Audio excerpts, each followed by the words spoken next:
আরে তোরা তো দুদিনের বাচ্চা, আমি হলাম একদারা বীরভূমের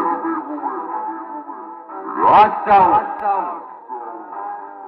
আর এই রাজ সাউন্ডের উপরে ওঠার চেষ্টা করিস না। যেমন পায়ের নিচে ছিলিস তেমন পায়ের